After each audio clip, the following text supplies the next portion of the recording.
Bismillahirrahmanirrahim. Assalamualaikum warahmatullahi wabarakatuh. Alhamdulillah wa syukurillah wa la hawla wa la quwwata illa billah. Asyhadu an la ilaha illallah wahdahu la syarikalah wa asyhadu anna Muhammadan abduhu wa rasuluhu la nabiyya ba'da. Allahumma salli wa sallim wa barik ala Muhammadin abdik wa rasulikan nabil ummi wa ala alihi wa sahbihi wa sallim taslima. Adada ma ahataha bil ilmuk wa khatta bihi kalamuk wa ahsahu kitabuk wa radala min sadatina Abi Bakar wa Umar wa Utsman wa Ali wa ani sahabati ajma'in wa ani tabi'in wa tamim bi ihsanin ila yaumiddin. Qala Allah ta'ala fil Qur'anil Karim, a'udzu billahi minasyaitonir rajim. Bismillahirrahmanirrahim. Innahu yarakum wa qabilu min haitsu la tarawun. Sadaqallahul azim. Pertama yang paling utama sekali tentu kita bersyukur atas nikmat yang Allah berikan kepada kita. Alhamdulillah. Ya, selesai kita menunaikan ibadah fardu salat maghrib berjamaah. Kita kali ini ya di kesempatan seram ya seputar ruqyah dan Islam di episode ke-13 yang bertema atau berjudul indigo ya, kelebihan atau penyakit. Sebelumnya saya sapa-sapa dulu bagi yang sudah bergabung, sudah join bersama kita di live Instagram bersama Ustadz Qodri. Ada Kapten Eki, Assalamualaikum. Ada Al-Fajri Januar, Assalamualaikum, apa kabar? Jazakallah khair sudah mau join dan menyimak pembahasan kita di kesempatan episode ke-13 seram ini. Masya Allah, Assalamualaikum Ma'ul, apa kabar? Baik, bagi sahabat-sahabatku, saudara-saudaraku, cinta Allah Subhanahu Wa Ta'ala, seperti biasa di seram ini dipersilakan jika ada yang ingin didiskusikan atau mungkin ada yang mau menyampaikan komentar, nanti insya Allah akan saya bacakan nanti. Insya Allah. Teman-temanku, sahabat-sahabatku, saudara-saudariku, cinta Allah Subhanahu Wa Ta'ala, sebelum kita bahas tema ini, karena tema ini ya request ya. Waalaikumsalam Ustaz Kapten Eki, Masya Allah. Ini request ya dari netizen saya dan atau follower ya, Masya Allah. Ustaz tolong bahas dong indigo gitu. Gimana sih, apakah indigo itu ada atau tidak ada, atau indigo ini memang sebuah kelebihan atau sebenarnya penyakit, Ustaz? Nah, ini ada yang pengen tahu ya, bagaimana ada secara sisi ruqyah ya, secara sisi ruqyah memandang indigo ini, karena sebenarnya tidak akhir-akhir ini saja indigo itu marak ya, tapi juga sudah lama sebenarnya kasus perkembangan dunia indigo ini, tapi belakangan ini seperti spirit doll ya, itu ada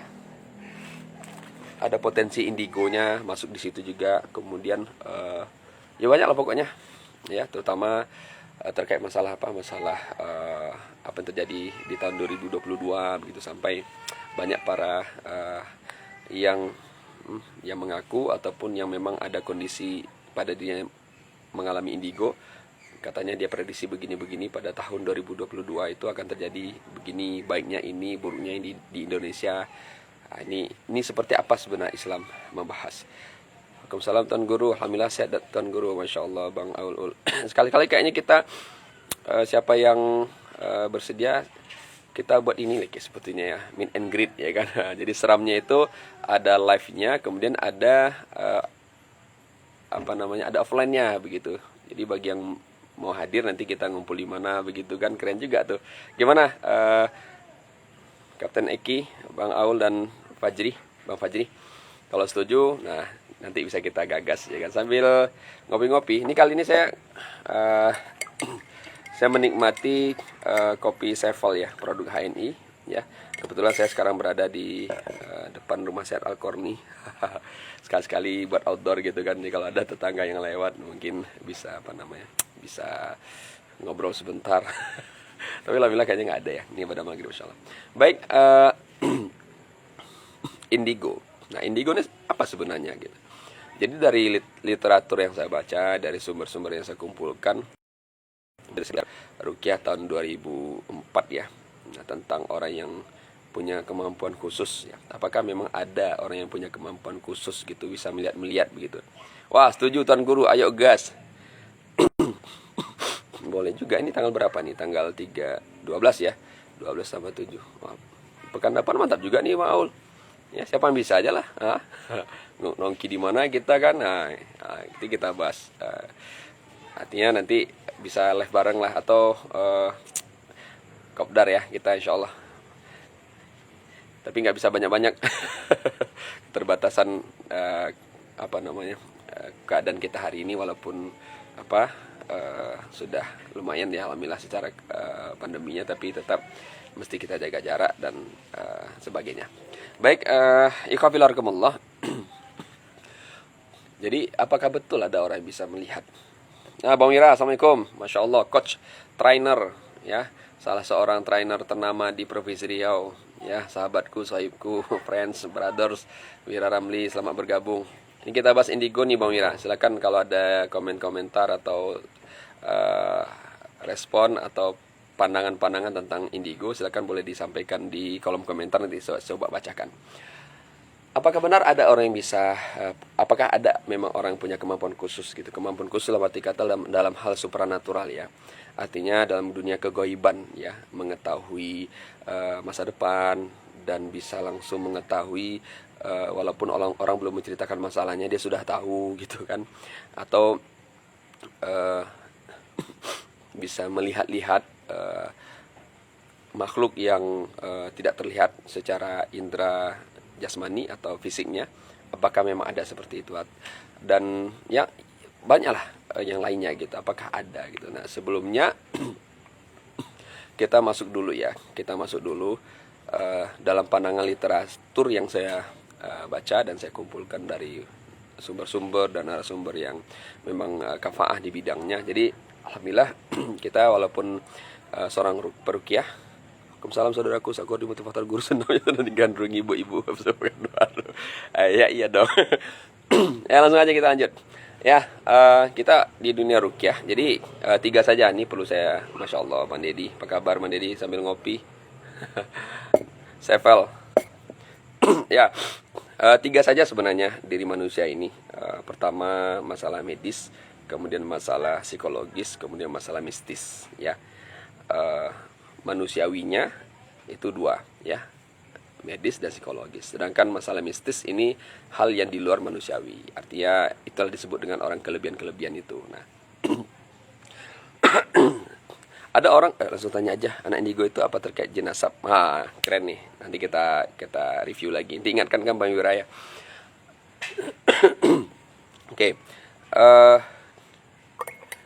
Ada orang tidak percaya dengan pokoknya dia nggak percaya dengan mistis begitu, nggak percaya gitu. Ya itu nggak boleh juga gitu. Artinya gini, ada hal yang memang harus tidak kita percaya maksudnya. Tapi artinya gini, agama kita kan Islam ya. Kalau kita orang Islam, apa yang Islam bawa, apa yang Islam ajarkan, apa yang harus diyakini dalam Islam itu kita harus yakin. Kalau tidak berarti kita nggak Islam, gitu aja. Makanya Allah bagi ada rukun iman, ya kan, ada rukun Islam. Nah, rukun Islam untuk kita kerjakan, rukun iman untuk kita yakinkan dan kita tunjukkan ya, iman kepada Allah, kepada malaikat, kitab, rasul, kemudian hari kiamat dan takdir ya, qada baik dan qadar. Nah, ini artinya ini rukun iman kita. Jadi percaya kepada hari kiamat ini salah satu bentuk percaya kepada yang gaib ya. Artinya semuanya gaib nih sebenarnya, Allah gaib. Ya kan? Malaikat gaib. Kemudian kitab itu ya yang kita lihat itu, Quran itu ya itu cuma tulisan yang secari kertas. Kalau zaman Rasulullah mungkin di pelepah kurma atau di dinding rumah ya. Itu cuma kitabnya saja. Nah, intinya dia Quran tuh gaib gitu. Yang dibaca ini kan gaib, yang keluar suara ini kan gaib nih. Ini yang apa namanya, pantulan suara ini dengar telinga nih yang nyatanya, tapi dia sebenarnya gaib kok. Itu tuh apa? Tapi kita nggak bahas itu. Nah, kemudian ini ada Bang Aul, Masya Allah. Katanya ada yang bisa membuka mata batin sehingga bisa kita melihat jin dibuka pintu batinnya. Katanya begitu Ustaz. Ini mantap nih. Ini kita bahas nanti Bang Aul, Insya Allah. Nah, kemudian ini. Jadi ada orang yang tidak percaya sama sekali dengan gaib. Ini tidak boleh ya. Jadi intinya gini, kalau kita orang Islam, maka kita harus meyakini, kita harus menjalankan ya segala sesuatu yang bersifat yang diperintahkan dalam Islam, dalam ajaran Islam dan keyakinan Islam. Artinya semua statement, semua komentar, semua penyampaian yang saya sampaikan ini berdasarkan Islam. Jadi kalau ada ya teman-temanku, saudara-saudaraku ya di keyakinan yang lain atau di paham yang lain ya, yang tidak setuju dengan apa yang saya sampaikan, saya minta maaf, ini secara Islam ya. Jadi Jadi saya tidak bermaksud menyinggung atau menyindir kelompok tertentu, paham tertentu, tapi ini secara Islam. Ini kami orang Islam, jadi kami menyampaikan kepada saudara-saudari kami yang Islam. Jadi kalau Anda mendengar, ya kemudian Anda tersinggung, saya minta maaf sebelumnya. Nah baik, ikhwafillah, dalilnya sangat simpel sekali ya. Dalil sangat simpel sekali, nanti kita kupas dalilnya. Tapi kita pahami dulu secara literatur. Jadi gini, ternyata indigo ini ya, dari literatur yang sahih di situ, saya nggak mau sebutkan bukunya ya, nanti kalian beli pula. Tapi udah, indigo itu ternyata dalam dunia medis dan psikologis tuh nggak ada, istilah indigo tuh nggak ada gitu. Ya nggak ada, yang ada tuh cuma halusinasi, itu istilah medisnya begitu. Ada gangguan pada pada jiwa, pada saraf, yang dikarenakan ada tekanan-tekanan kehidupan, atau ada kondisi memang secara medis, secara fisiklinya dia di sarafnya atau di bagian tubuh tertentunya memang ada, kalau bahasa para medis nih, konslet gitulah bahasanya. Jadi yang perlu di fixkannya, perlu diperbaiki gitu. Nah maka artinya dia tidak ada. Jadi istilah indigo ini pun pada tahun 70-an itu dikeluarkan. Jadi istilah indigo ini keluar pada sekitar tahun 70-an oleh seorang paranormal begitu. Ya. Jadi indigo ini kan artinya nila. Jadi kalau kayak pelangi itu sebelum ungu itu nila. Jadi sama seperti dia melihat cahaya, dia lihat warna begitu. Padahal warna itu nggak ada begitu. Nah, tapi saya nggak mau bahas tentang medisnya. Ini pandangan medis seperti itu. Nah, bagaimana dengan Islam sendiri begitu? Nah, secara Islam ya Allah sampaikan ya dalam surah Al-A'raf ayat 27, innahu yarakum huwa wa qabiluhum min haitsu la tarawun. Nah, kata Allah Subhanahu wa taala, sungguh ya bangsa jin itu dapat melihat manusia dari satu tempat, tapi manusia tak dapat melihat bangsa jin. Nah, ini dia dalilnya. Nah, jadi artinya tidak ada yang bisa melihat manusia tuh, nggak ada yang bisa melihat itu kecuali. Nah, ini dia, kecuali ya. Nah, jadi Imam Syafi'i pernah menyampaikan jika ada manusia biasa, dia mengaku manusia biasa ini maksudnya yang bukan nabi dan rasul ya. Nah, artinya selain itu tuh manusia biasa gitu. Artinya selain nabi dan rasul, bahasa saya begitu nanti jadi ambigu pula ya. Jadi selain nabi dan rasul itu jika ada manusia selain nabi dan rasul bisa melihat bangsa jin atau jin itu dalam wujud yang asli, maka kata Imam Syafi'i dia kafir. Dia kafir dari apa nih? Dia kafir dari ayat Quran tadi. Ya, dia mengingkari ya, karena tidak ada manusia yang bisa melihat bangsa jin dalam wujud yang asli kecuali dia nabi dan rasul. Nah, maka Nabi Muhammad itu diutus oleh Allah Subhanahu wa taala itu tidak hanya untuk manusia saja, tetapi untuk bangsa jin. Ya, karena perintah beribadah itu Allah sampaikan dalam surah Az-Zariyat ya. Wa ma khalaqtul jinna wal insa illa liya'budun. Ya, tidak Allah ciptakan jin dan manusia kecuali hanya untuk beribadah kepada Allah Subhanahu wa taala. Jadi, perintah ibadah itu Allah perintahkan kepada jin dan manusia. Nah, maka Rasul Nabi Muhammad itu diutus tidak hanya untuk manusia saja, tetapi untuk bangsa jin. Nah, nanti bisa teman-teman simak di tafsir surah Al-Jin ya.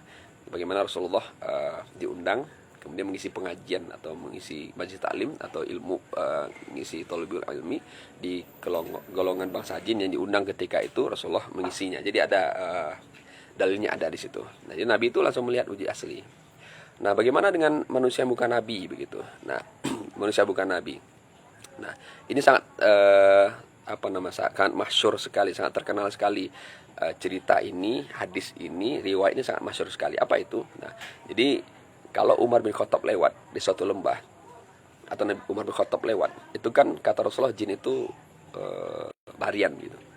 Jadi pernah suatu ketika saat Umar lewat, Rasulullah tersenyum. Setelah tersenyum, kemudian sahabat di samping Rasul bertanya, ya Rasulullah, kenapa kau tersenyum ketika lihat Umar lewat gitu? Ada yang lucu dari Umar gitu. Terus Nabi bilang, tadi aku lihat ketika Umar lewat, ada jin di situ, kemudian dia lari menyingkir dari Umar itu ya. Artinya bahwa Rasulullah melihat, sahabat yang samping Rasulullah nggak lihat. Bahkan Umar bin Khattab sendiri, Khalifah Rasyidin yang kedua, ya Khalifah kita, yang luar biasa ibadahnya, luar biasa dakwahnya, ekspansi Islam ini zaman Umar bin Khattab ini dahsyat luar biasa. Islam tidak hanya berada di Mekah dan Madinah saja saat itu, tapi juga menyebar ke wilayah selain Mekah dan Madinah pada saat itu, Masya Allah. Jadi luar biasa nih kontribusi Umar. Jadi tidak hanya kuat di ibadah Umar bin Khattab ini, tapi juga kuat di dakwah gitu, dan kuat juga di dalam jihad fisabilillahnya gitu. Nah ini ada orang dia nggak khalifah, apalagi nabi ya, yang sholatnya itu kadang nggak sholat gitu ya, ataupun kalau sholat kadang terlambat-lambat begitu ya. Kadang apa namanya ngaji pun kadang nggak pandai. Oke lah, it's okay lah dia pandai ngaji, it's okay lah dia seorang pemimpin di satu tempat dunia pendidikan Islami begitu kan, yang kemudian diagungkan, diangkat menjadi seorang tokoh agama. Apakah dia bisa melihat gitu? Umar bin Khattab saja sekelas Umar bin Khattab nggak bisa, Abu Bakar nggak bisa, Umar nggak bisa, yang lainnya nggak bisa gitu. Nah maka kenapa ada manusia bisa melihat-lihat itu? Makanya dibagi oleh para ulama itu menjadi 4 ya. Nah pertama, jika ada orang bisa mengaku bisa melihat-lihat itu, pertama dia berbohong ya. Masa iya sih Ustaz? Contohnya gini aja lah contohnya ya. Biasanya orang tua kalau anaknya kabur ya, ataupun lari tempat gelap atau mau siang mau malam kan, terus dia takut-takutin ya, oh, jangan ke situ, tuh ada hantu gitu kan. Akhirnya anak takut gitu kan, bohong itu, padahal nggak ada gitu kan. Nah itu salah satunya bohong. Apalagi kalau ada orang yang kemudian diposisikan dia punya kelebihan, katanya kelebihan khusus tadi, spesial itu. Padahal dia nggak tahu juga sebenarnya, tapi karena orang ini dia percaya gitu, orang yang mendengar perkataan dia percaya, padahal dibohong-bohongi, ya terpengaruh begitu. Ya, misalkan ada orang ya masuk ke toko kita, tempat usaha kita, dibilangnya Bapak Ibu ini nggak laris, ini ada yang nunggu nih. Atau dia datang, Bapak Ibu sakit ya, atau kita datang ke dia misalkan, Bapak Ibu sakit, ini ada roh perempuan yang masuk ke dalam tubuh Ibu, dia minta dilepaskan dengan cara ini dengan cara ada syaratnya, dengan hewan tertentu, dengan tumbuhan tertentu. Itu dikumpulkan oleh dia, yaitu sesajen untuk dipersembahkan kepada jin tadi. Jadi semuanya jin. Yang pertama bohong. Kemudian yang kedua adalah ada gangguan medis dan psikologis gitu. Jadi ada halusinasi dan ada rasa takut berlebih begitu. Misalkan terlalu demam yang tinggi, mungkin teman-teman punya anak ya, atau mungkin dulu pernah ketika masih kecil demam, teman-teman demam kemudian tinggi panasnya, dan sebenarnya nggak lihat gitu, nggak ada hantu, nggak ada jin, nggak sebagainya, tapi seolah-olah terlihat begitu kan, takut gitu kan, nunjuk-nunjuk ke sana sini gitu, karena memang tempatnya gelap atau menurut dia menyeramkan sebagainya. Atau ada rasa takut berlebih gitu kan, rasa takut berlebih ya, banyak faktor, karena tadi takut-takuti, kemudian nonton film-film horor gitu. Maka film-film horor ini menurut saya ini nggak usah ditonton, nggak ada hikmahnya, nggak ada gunanya gitu kan, karena nanti film horor ini akan menciptakan, itulah munculnya indigo tadi salah satunya ya, muncul berkelebat, muncul bayang-bayangan dan sebagainya gitu kan. Padahal itu sudah terframe di pikiran kita, di perasaan kita rasa takutnya, kemudian di pikiran kita rasa halusinasinya muncul, akhirnya kemudian kita melihat begitu, padahal dia tidak ada. Dan hati-hati, ini film horor ini baik filmnya, baik musiknya, baik wajah horornya itu juga bisa mengundang jin masuk begitu. Jadi yang kedua adalah dikarenakan faktor medis atau psikologis. Ya misalkan ini teman-teman lewat di satu tempat gelap gitu kan, terus melihat teman-teman paling takut kuntilanak, lihat ada kuntilanak kabur gitu. Padahal besok pagi pas dilihat bukan kuntilanak di pohon itu, rupanya ada buah-buahan sedang diperam ya dengan goni putih, karena ketakutan sekali teman-teman langsung kabur begitu. Nah, itu yang kedua. Yang ketiga adalah dikarenakan ada jin memang dalam tubuhnya, sehingga dikarenakan ada jin dalam tubuhnya sehingga dia juga bisa melihat makhluk jin itu. Tapi dia tidak bisa dikendalikan, dia tidak bisa disetting-setting begitu. Itu salah satu penyebabnya. Jadi mungkin ada gangguan jin. Kemudian keempat terakhir adalah jin itu memperlihatkan diri kepada manusianya begitu. Nah, jadi 4 saja kalau ada orang bisa melihat jin, ada 4 faktornya saja. Ya, itu intinya gitu. Nah, bagaimana dengan indigo sekali? Indigo sendiri apakah itu kelebihan atau itu penyakit gitu? Nah, kelebihan itu karena si manusianya atau si anaknya atau si orang tuanya itu menganggap bahwa itu ada sesuatu yang spesial begitu. Nah, itu bisa dibilang dia menganggap kelebihan. Tapi kalau dibilang penyakit di saat dia merasa nggak nyaman gitu, misalnya tidurnya terganggu, kemudian pekerjaannya terganggu, ya kan, kemudian tidurnya terganggu, pekerjaan terganggu, kemudian kehidupan secara keseluruhan dengan berbagai macam gangguan itu dia nggak nyaman begitu. Jadi itu disebut penyakit gitu. Tapi masalahnya sekarang kan dikarenakan pemahaman orang tuanya ditambah pemahaman dia belum ngikut kajian seram seperti ini, akhirnya menganggap itu kelebihan gitu, kemampuan gitu. Nah, maka ada satu adab yang saya sering ketemu pasien yang dia itu dia tidak indigo, si anak ini atau si manusia ini nggak indigo, tapi dia punya teman katanya indigo. Nah, teman indigonya ini entah ya tidak dengan 4 faktor tadi lah. Di situ nih dia tinggal di asrama gitu, dia kuliah sekolah tinggal di kosan. Ini bahaya nih, sini ada penunggunya gitu. Akhirnya yang temannya tadi yang ada kondisi indigo tadi atau nggak bisa lihat-lihat begitu, takut dia gitu kan, akhirnya masuk jin. Nah, jadi pernah saya rukyah, masya Allah ternyata masuk jin. Ternyata alhamdulillah Allah mudahkan, jinnya keluar dan dia sehat-sehat saja sekarang. Maka saya bilang, pertama kita nggak usah percaya ya, kita nggak usah percaya dengan hal-hal yang memang dia manusia biasa. Kalau ibaratnya kita sama-sama makan nasi kemudian sama-sama darah isi aliran dalam tubuh kita begitu kan, tidak ada yang spesial. Jadi dalam Islam ya jangan kita percaya dengan omongan-omongan yang memang secara mistis itu di luar batas kemampuan, yang apalagi sampai bersifat untuk meyakinkan supaya lebih percaya diri, supaya lebih semangat gitu kan. Kemudian gimana nih, saya besok kalau kesini gimana, ada kendala nggak? Oh nggak bisa, kamu besok aja perginya tanggal sekian. Nah ini kan akhirnya kita nih dibodoh-bodohi begitu. Jadi kita tidak kita tidak diperbolehkan dalam Islam, karena Rasulullah sendiri melarang kita untuk mendatangi orang seperti itu begitu. Nah kelebihan itu juga sampai dijadikan untuk media mencari uang dan meraih ketenaran gitu, supaya dia eksis begitu, sehingga itu menjadi dianggap tuh kelebihan gitu. Nah, padahal itu gangguan begitu. Nah, makanya ikhafillah. Nah, jadi indigo itu adalah sebenarnya adalah gangguan atau dia penyakit yang memang harus segera diobati ya dengan cara terapi ya, baik itu terapi ruqyah. Kalau ada pokok 4 aja deh ya. Kalau dia bohong ya berarti jangan bohong lagi. Itu aja. Kalau dia indigonya karena bohong 4 ya. Kalau indigonya karena bohong, dia jangan bohong lagi. Itu dia. Atau kalau indigonya itu karena gangguan ada halusinasi, memang gangguan konslet ya di sarafnya, di bagian jiwanya, ya hubungilah para psikiater gitu kan untuk konsultasi terapi begitu. Kalau ada tekanan-tekanan kehidupan kemudian ternampak ya mungkin konsul terapi dengan psikolog begitu.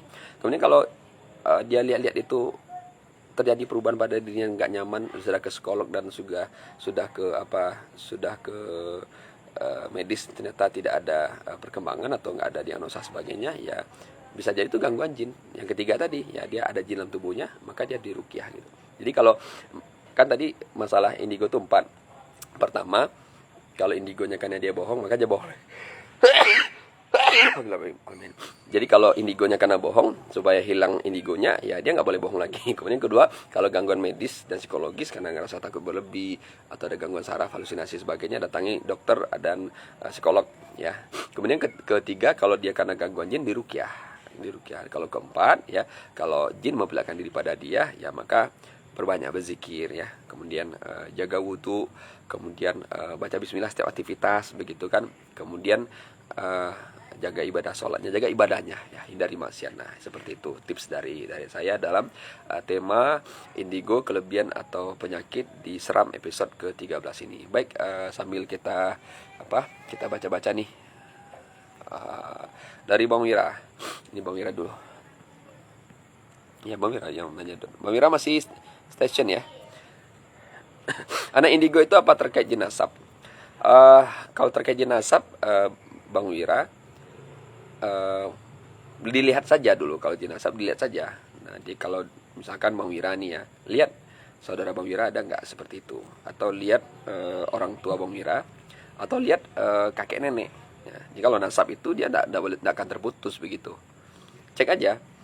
Nah kalau kita punya abang indigo juga, kemudian orang tua kita indigo, kemudian kakek kita indigo, ya itu berarti memang faktor ada jin nasab dimungkinkan begitu. Artinya diruqyah dulu, cek dulu. Itu Bang Wira, wallahu alam. Kemudian Maul, katanya ada yang bisa membuka mata batin. Mata batin ya. mata ini mata batin, sehingga bisa kita melihat jin, dibuka pintu batinnya, katanya begitu Ustaz. Menurut Ustaz bagaimana dengan orang-orang yang mengaku bisa membuka mata batin? Nah, kalau dari pengalaman rukyah yang saya jalani di tahun 2004 ditambah dari literatur yang sumber yang memang menguatkan dalam hal itu, ya tidak ada dalam Islam itu membuka mata batin kecuali ya membuka kalau mungkin mata batinnya itu untuk ini, maksud gini nih, kita punya masalah gitu kan, kemudian kita buntu pikiran kita, buntu perasaan kita dalam menentukan pilihan atau menentukan arah hidup seperti apa, ya kita butuh tausiah gitu, kita butuh pencerahan. Nah, itu dibuka tuh, itu masuk dalam membuka mata hati atau membuka pikiran dan perasaan, kalau bahasa kitanya pencerahan kan begitu ya, nasihat gitu. Itu ada. Tapi kalau supaya untuk bisa melihat begitu, ya itu nggak ada. Nah, jadi bagaimana orang yang mengaku bisa buka mata batin? Sesungguhnya ya kalau orang seperti itu tadi kemungkinan kemungkinan dua saja tuh, Bang Aul. Pertama, dimungkinkan dia bohong, itu nggak ada kayak gitu. Atau yang kedua, ya dia ada jin, dia bekerja sama dengan jin. Nah, orang-orang seperti ini banyak nggak sadar, dia nggak sadar dia bekerja sama dengan jin. Banyak nggak sadar. Jadi ada yang sadar, ada yang nggak. Nah, saya pernah merukyah orang seperti ini, yang dia sadar, ya artinya dia melakukan ritual untuk supaya dia bisa ilmunya bisa untuk di kekal ataupun masih berkelanjutan, ya dia pasti melakukan ritual untuk penyembahan atau untuk supaya jin itu patuh dan mau ikut dengan dia begitu. Apa salahnya kami beli Ustaz? Di mana beli Ustaz? Tidak nyimak. Kalau beli kopi Sevel ya insyaallah kita minum dulu ya. Ini maaf ya, ini tangan kanan tapi kameranya kamera. Nah, saya sebut kamera fitnah. Nggak bisa dibalik nih sebenarnya, tapi dibalikin ke belakang nanti, ke kamera belakang. Bismillahirrahmanirrahim.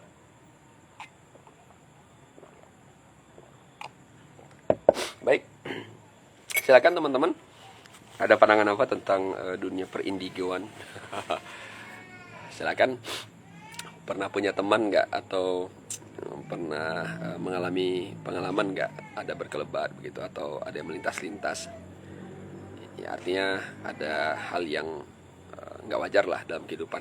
Boleh kita berbagi di sini. Silakan tafadhol untuk berbagi, insyaallah. Ahmad Zogu, masya Allah, assalamualaikum. Ya, tadi ada Sony Dewantara, assalamualaikum. Ayah Ziden, assalamualaikum, masya Allah. Ada Dimas Prasetyo, assalamualaikum, masya Allah. Jazakallah khair sudah join bersama kita di sini, berbagi-bagi ya. Jangan sebut nama Ustadz. Siswati, apa kabar sis? Fuadi, masya Allah, assalamualaikum. Asep, Pak Asep Binandar, Bang Nahan, masya Allah, apa kabar? Nah, barakallah Bang Nahan atas kelahiran Fatimah ya, putri soleha insyaallah. Ya, baik, kalau tidak ada, sebenarnya waktu masih banyak ya. Kalau tidak ada bisa kita tutup saja untuk seram episode 13 Indigo, kelebihan atau penyakit, masya Allah. Silakan, ada yang mau, bolehlah berbagi-bagi dong. Kalau berbaginya tidak tulisan, mau live bareng juga bisa, join itu, join live. Silakan join aja, nanti saya terima insyaallah. Ngobrol-ngobrol kita. Silakan. Bagi yang sudah join nih, silakan. Klik itu yang di samping tombol di samping kolom komentar. Di situ ada ikon kamera plus, ada tambah. Silakan diklik. Nah, join dong. Enggak apa-apa, insyaallah. Kita join bareng.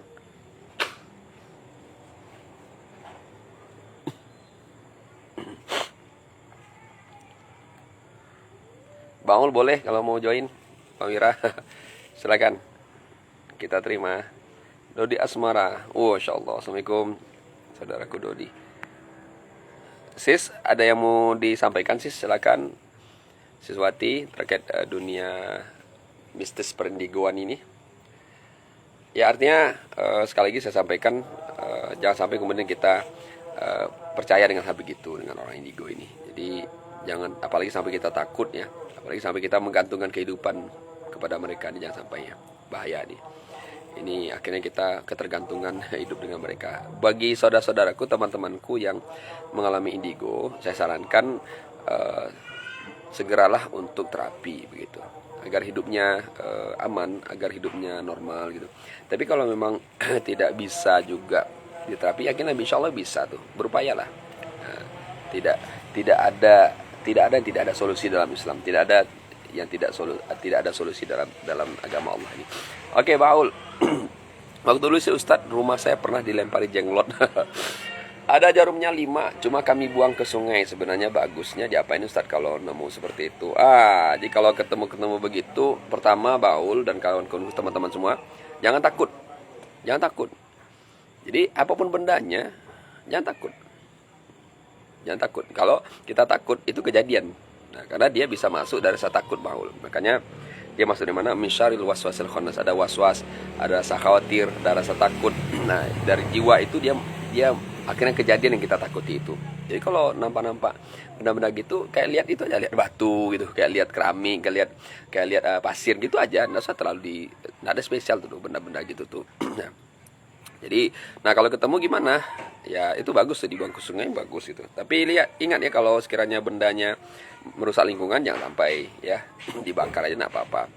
Nah, tapi kalau dia memang salah satu alat-alat yang ada hubungan dengan dunia permistisan atau dunia perdukunan, silakan untuk safety-nya berwudu dulu, kemudian bacakan ayat kursi, dekatkan bibir ke sana, jangan dekat bibir kali, maksud itu bacain aja, misalnya kayak gini nih. Nah, bacakan ayat kursi gitu. Nah, 1 kali aja, kemudian baru bakar. Bismillahirrahmanirrahim, bakar. Nah, begitu, Baul. Kanda, jika positif ini, apakah sebaiknya kita menyarankan rukyah saja? Ya, kalau dalam Islam, apapun sakitnya, Bang Fuadi, rukyah dulu yang diutamakan. Jadi, dulu waktu saya awal-awal rukyah dulu, pemahaman yang saya terima itu, kalau sakit itu harusnya cek medis dulu, atau cek psikologis dulu. Nah itu. Ternyata dari perkembangan pengalaman yang saya temui di lapangan, maaf ya, bisa berbahaya kalau kita cek ke medis dulu. Karena misalnya gini nih, kayak pasien saya itu, dia sakit di pinggangnya, ya pinggangnya. Kemudian dia pergi ke medis. Ya medis mendiagnosa saraf terjepit memang. Ya medis nggak salah, betul, saraf terjepit. Nah kemudian harus operasi katanya. Nah ternyata alhamdulillah dia nggak mau operasi, kemudian dia rukyah dulu. Nah saya rukyah, ternyata kemasukan dia ada 8 jin yang masuk, ya 2 suami istri, 6-nya anak. Jadi dia 5 saraf terjepit di bagian belakang, kemudian 1 lagi di lengan. Nah ternyata ketika kesurupan tuh jin tuh bilang bahwa itu yang saraf terjepit di belakang tuh anak dia. Ada 5 anaknya bermain ayunan di saraf itu, sehingga yang namanya anak-anak kan kalau habis main kan dia tidak diberesin lagi, mainan biasa begitu kan, seperti itu, dan mereka betah. Alhamdulillah setelah saya rukyah, ternyata alhamdulillah dia sembuh gitu. Itu Bang Padi. Nah kemudian kalau ada juga pasien saya itu dia pecah pembuluh darahnya, kemudian dibawa ke medis, memang harus operasi memang. Jadi dibedah di sekitaran kepala ini, dibedah, ada 5 pembuluh darahnya pecah dari sekitar sini. Nah, dioperasi memang di Pekanbaru kejadiannya, dan dia tidak rumah sakit Pekanbaru nggak bisa menangani waktu itu. Di rumah sakit dikunjunginya, akhirnya kemudian direkomendasi ke luar negeri. Kemudian 5 hari dia nggak sadarkan diri. Alhamdulillah dia setelah sadar dibawa ke Pekanbaru. Saya rukyah, ternyata dia disantet. Nah ini santet karena belakangan itu ada rumahnya dilempari tanah kuburan gitu kan, ada juga di depan rumahnya itu ditemukan sesajen gitu. Artinya ini faktor masalah jabatan, masalah pekerjaan. Saya rukyah, ada mutar-mutar di perutnya, kemudian keluar air seninya, air kencing. Alhamdulillah jadi waktu saya datang itu dia seperti orang linglung gitu. Ustaz gitu.